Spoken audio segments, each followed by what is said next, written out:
Last month, Marcus burnt out 3 weeks into his new side hustle, losing his primary income and his sleep in one disastrous week. The hustle culture trap promises profit but delivers exhaustion. I spent 6 months breaking down exactly why these systems fail and how to replace the grind with a sustainable, automated workflow.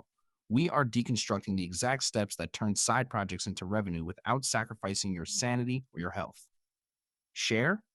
It is something most people building a second income stream completely ignore, but it is the single most effective way to ensure your side project stays profitable for years rather than months.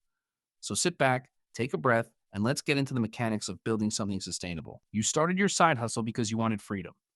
Maybe you saw someone on social media hitting $5,000 in revenue in their third month, and you thought, why not me? It is a seductive narrative.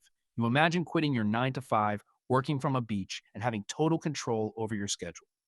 The reality, however, often looks like staring at a laptop at midnight on a Tuesday while your eyes burn from the blue light. You are exhausted, your main job is suffering, and the side hustle you once loved now feels like a second, unpaid prison sentence. I know the feeling because I have been there. Back in 2022, I tried to juggle a freelance writing business on top of a demanding marketing job. I was pulling 60-hour weeks. Within 3 months, I was sleeping 4 hours a night and my health began to decline. I stopped exercising, I stopped eating well, and I started missing family events. That is the burnout cycle. It happens because we treat our side hustle as a secondary job instead of a secondary asset. Let's fix that. The first strategy is something I call the minimum viable intensity method. Most people try to launch a side hustle by going from 0 to 100% immediately.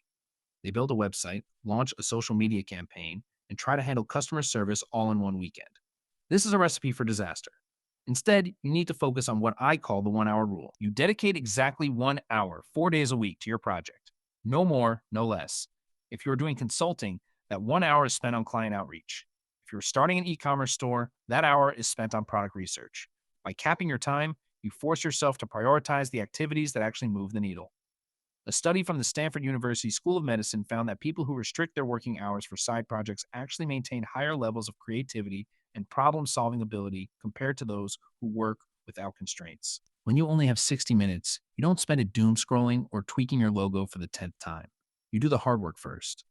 You gain a sense of accomplishment because you finished a tangible task, and then you step away. You stop the work before you feel the fatigue. This is a game changer. By never reaching the point of total exhaustion, you keep your motivation tank full for the next session. This is how you build consistency over the long term. If you're finding this breakdown helpful and you want to see more strategies like this, hit the subscribe button. I release videos on productivity and financial independence every single week, and I would love to have you part of this community. Now, here is where it gets interesting. That was just the foundation. To truly scale, you need to move to the second phase, which is what I call the leverage of automation. Most people think of automation as a technical thing, but it is actually a mindset shift. You need to identify the repetitive, low value tasks in your side hustle and eliminate them. My friend Sarah used to spend 4 hours every Saturday manually emailing invoice reminders to her graphic design clients. It was tedious, it was boring, and it was draining her creative energy. I told her to set up a simple API integration with her accounting software. It took her 1 hour on a Sunday to configure, and after that, the emails were sent automatically. She saved 4 hours a week every single week. That is 16 hours a month of her life back. Think about what you could do with 16 extra hours. You could use that time to rest, to learn a new skill, or simply to enjoy your life. Automation isn't about being lazy. It is about reclaiming your most valuable asset, which is your time. If a task can be done by a piece of software, it should be. Stop being the human bridge between two digital systems. Use tools like task managers, automated email responders, and social media scheduling platforms to handle the heavy lifting. When you reduce the operational burden, you reduce the burnout. You transition from being a busy worker to a strategic manager. All right, I promised you that the third method is the one most people never talk about, yet it works better than the first two combined. This is the strategy I use now, and it changed my entire approach to earning extra income. It is the concept of cyclical intensity. Society tells us that we have to be on every single day of the year. That is a lie. Even the best athletes in the world take off seasons. They train, they peak, and then they recover. You should do the same with your side hustle. I divide my year into 4 quarters. In 3 of those quarters, I operate at high intensity. But for the fourth quarter, I intentionally scale back to the absolute bare minimum. During this maintenance phase, I stop marketing. I stop accepting new projects and I focus purely on delivering for existing customers and resting my mind. During this period, my income might dip slightly, but the trade off is massive. By the time I start my next high intensity cycle, I am genuinely excited to get back to work. My ideas are fresher, my energy is higher, and I produce better results in 2 months than I would have in 6 months of constant draining grinding. A study from the Journal of Occupational Health Psychology showed that professionals who implemented structured recovery periods reported 42% higher satisfaction with their work and significantly lower indicators of chronic stress.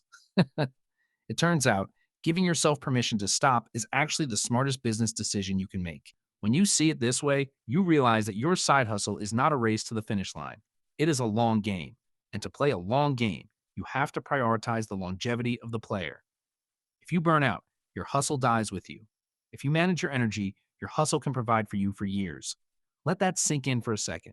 The most successful people I know are not the ones who work the hardest every single day. They are the ones who have mastered the rhythm of working and resting. So there you go. You now have 3 real actionable ways to avoid side hustle burnout. Minimum viable intensity helps you get started.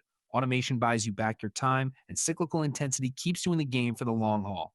That third one alone could change your entire financial picture. If you found value in this, share it with someone you know who is currently feeling the weight of their side projects and subscribe so you don't miss the next deep dive.